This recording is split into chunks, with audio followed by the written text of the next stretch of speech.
If you have a small homestead and think pigs are too big, too destructive, or too much, Kune Kune pigs might completely change your mind.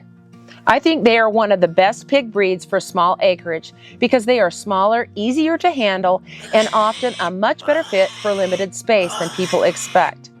We do raise ours for meat, and if we are going to eat meat, we believe in raising it ourselves, giving those animals a good life and treating them with care and respect. So today, I want to walk you through the pros, the cons, and some important tips, and whether Kune Kune pigs are really worth it for a small homestead. I don't want to convince you this is the breed of pig you should raise, but rather give you some things to think about before deciding to bring a Kune home. A lot of people assume that pigs are smelly, messy, and destructive, and this will depend on the breed of pig as well as the care that's given to them. Pigs are actually quite practical for small homesteads. Pigs are intelligent, full of personality, and actually quite fun to have around, and they require a lot less time than you might think. When you compare pigs to other farm animals like a dairy animal that has to have a rigid schedule, pigs are a lot more flexible. You don't have to be there right on time to feed them. With the price of food and the quality of meat in the stores today, a lot of people are wanting to raise their own meat, and this way they know exactly where their food comes from and how it was handled. This is a great way to fill your freezer, creating a more self-sufficient homestead. Not every pig breed is right for a small homestead, but this is where the Kune Kune pig really stands out.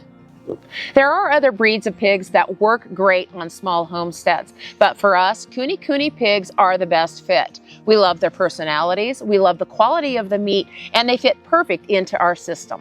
They're gentle, they're docile, and they fit into small homesteads much better than large feeder pigs. They're not the right pig for everyone, and I want to be honest about that in this video, but they are the perfect fit for us. Kune Kunes are a heritage breed from New Zealand. Their name means fat and round. They come in a wide variety of colors. They're known for their calmness. They're grazers. They have an upturned snout, and this breed was almost lost, but thankfully it was preserved. Another characteristic of Kune Kune pigs is they have wattles. Now you're going to see some Kune Kunes that are purebred that actually don't have wattles. So sometimes they'll have them and sometimes they won't. If I had to simply describe a Kune Kune pig, I would say they're full of personality. They're smaller, they're calmer, making them perfect for small homesteads with high quality meat. Hey, if you want to learn more about Kune Kune pigs, then go check out our homesteading course. It covers other animals that work great on small homesteads, plus a lot more. You can check out the link in the description below. Before deciding whether Kune Kune pigs are the right fit for you, there's a couple things that you need to know about this breed. They are a lard pig, which means they produce a lot of lard beyond their meat. Now the meat is wonderful and it's very rich. But if you have no use for lard, then this may not be the breed for you. Now, lard is very useful. It's used in baking, frying, as well as body products. Also, if you want extremely lean meat, then Kunes don't offer that, so this may not be the breed for you as well. Before even bringing your pigs home, there's several things that you need to consider. Things like your fencing, shelter, because they've got to have shelter. They've got to have fencing to hold them wherever you want to keep them. They also need the space. Some other things to consider are you going to be raising them on pasture or even just on your lawn or in an orchard setup like we're doing? We have one main holding pen for our Kune Kune pigs. It's about 8 foot wide by 24 foot long, plus the addition of the shelter area. This is a nice area as a holding pen, but this isn't big enough for them to get out and get some exercise. So this keeps them at night, and then we open the gate and let them roam the orchard all day long because Kunes love to graze. So they graze our orchard for about 80% of their feed. Feed is another thing to consider. Do you want to feed them conventionally or organically? We feed our Kune Kune pigs pig pellets, just as a supplemental feed, especially during the winter months when the orchard grass isn't growing as much. These are all things that you need to decide beforehand so that you can move forward with your goals. Before you bring your pigs home, you'll also want to have some sort of a feeding container and a water trough. feeding containers can be as simple as shallow rubber buckets, or you can put their feed right out on a cement pad. We actually prefer to use some sort of a container in case we want to add some milk to it, which the pigs absolutely love. Just recently, we've created a new pig feeder, which is really nice because the 3 pigs that we have right now can all eat at the same time in the same trough. It's just simply a 12-inch water pipe that we've split horizontally, and we've added some end caps with some 2x6s to secure it. And we've secured it to the fence as well because pigs are pigs and they're a little rude and they knock things over. For their water troughs, we're just using simple black plastic water tubs. We get them small when the babies are little so that they don't get into them and it's too deep for them and they can't get out. And as they grow, we get them bigger. But be ready for it because pigs love to dump their water out so that they can make a wallow. The place that we get our pigs from, they actually have a tire that they filled with cement and put a bucket that fits right inside of it so that the pigs can't knock it over. You also don't just want one pig. They actually need a buddy, just like goats or even humans. They get bored and lonely without a companion. You also might want to be raising your pigs in stages. We actually have 2 pens. One larger pen for the older pigs and a smaller pen for piglets, because oftentimes we'll bring in baby piglets when we're getting close to processing time. Baby piglets shouldn't be kept with older pigs because they can easily get into that shelter and get squished. So it's a good idea to keep them separated until they can get a little bit more size to them and fend for themselves. Shelter is extremely important for your pigs. They need a place to get out of the weather, especially the wind and the rain. They also like clean bedding on a regular basis, and we just use wood shavings for this. They'll also need some kind of a shade, especially during the summer months, just to give them some relief from that hot summer sun. You need to know your goals with your Kune Kune pigs also. If you plan on breeding them, then you're going to need a separate pen for your boar. If you're just raising them for meat, then one holding pen is plenty. If you plan on letting your pigs graze, either on a pasture in an orchard, you want to make sure that you have that fenced in as well. And that can be as simple as some electric fencing. Pigs totally respect that. One of the reasons that we love Kune Kune pigs is because they're such a good fit for our small acreage. They're smaller and they're much less intimidating than larger pigs that can get to be about 500 to 600 pounds. A Kune Kune pig, when they reach maturity, usually weigh about 250 to 300 pounds. In general, Kune Kune pigs are gentle and docile. I don't mind if my grandkids are out in their orchard running around when the Kune Kunes are out. I feel pretty safe with it, but I do want to keep an eye on it because they are an animal, and animals can be unpredictable. But in general, I feel pretty safe with them. Kunes are fun. They're full of personality. They're fun to watch, and every batch that we've ever had is just a little bit different. Some are super lazy, and some are more active than others.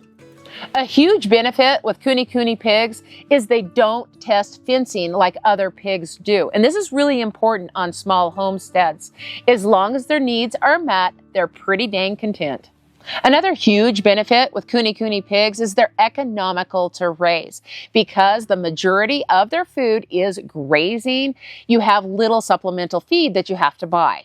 One of the biggest reasons that we've chose Kune Kune pigs was because of the quality of the meat. It's rich, flavorful, and honestly, it's incredible. Now, they're not the right fit for everyone. If you don't want lard, or if you're looking for very lean meat, then these aren't the right choice for you. Also, if you want a large output of meat, a Kune Kune pig isn't going to give you that. You'd be better off going with one of the larger pigs that reach 500 to 600 pounds. They also cost more upfront than feeder pigs do, which is something to consider. And they can get overweight easily, and this is something that's really important for people to understand. Something else that some people might find as a drawback is it takes them longer to mature than standard feeder pigs. Standard feeder pigs usually mature in about 5 to 7 months, whereas a Kune Kune pig, it usually takes them about 13 to 18 months and sometimes a little more. For someone who wants to buy a feeder pig in the springtime and harvest it in the fall time, Kune Kunes aren't the pig for you. Now, even though Kune Kune pigs are gentler on the land, that doesn't mean that they never root. Oftentimes you'll hear that they're a non-rooting pig, but I would say that that is not completely accurate. If they're bored, if there's a lot of water, or if they find a grub, then they're going to root, but it is minimal. It is more shallow, usually only 2 to 3 inches, and it is just more in spots rather than a great big area. What they do like to do is dump their water out, make a mud patch, wallow in that so that they can keep themselves cool when it's hot outside. And this is actually a good thing because pigs don't sweat, and they need that wallow so that they can cool off when it's hot outside. As I talked about before, Kune Kune pigs can become overweight easily. Grazing really helps, and giving them room to roam will help as well. And by not overfeeding them pellets. Kune Kune pigs are really good con artists, and you want to feed them all the time and they'll make noise, but you've got to contain yourself and not overfeed them. Just let them graze, give them a little bit of food, and don't let them get overweight. Manage their feed rations on their body conditions, not your emotions that you want to feed them. Something to remember when you're bringing home piglets, they can get nervous and scared pretty easy, and they're fast. So make sure that their holding pen is completely secure, that the holes of your fencing aren't too big, and that every little nook and cranny is secured, because the last thing you want to do is be chasing your little piglets down the street. Kune Kune pigs are pretty easy to take care of, especially once you get into a routine. Some things that you should be doing is checking on them twice a day, making sure that their shelter has dry bedding, that they have plenty of water, and that they can have some exercise. These are all things to keep a good eye on. Their body conditions, how their eyes look. Once you get into the routine of this, they just become a natural part of your flow of your homestead. Every pair of Kune Kunes have been a little different. Some have been almost perfectly behaved, and some have a little bit more personality and tested things a bit more. But even then, they have still been easier and a much better fit for small acreage than large feeder pigs for us. One thing that I think is really important to say here, because Kune Kune pigs are so friendly, at harvest time it can be pretty difficult, and we never take that lightly. We respect their lives and we treat them well. And if an animal is going to feed our family, it should be handled with gratitude and humility. So, are Kune Kunes worth it? For us, absolutely. They fit into our small homestead, they fit into our system, and they fit into our values. Kune Kune pigs may not be a good fit for you, your values, or your goals, and that's totally okay. Another breed may match you up better. These are just some highlights of Kune Kune pigs and why they work so well on our small homestead. If you have other breeds of pigs that work well on your homestead, then please put those in the comments so that we can all learn from your experience. Give us a thumbs up if you enjoyed this video. Subscribe if you haven't already, and hit that bell for future notifications of our future videos. Have a great day, a better tomorrow, and may God bless you.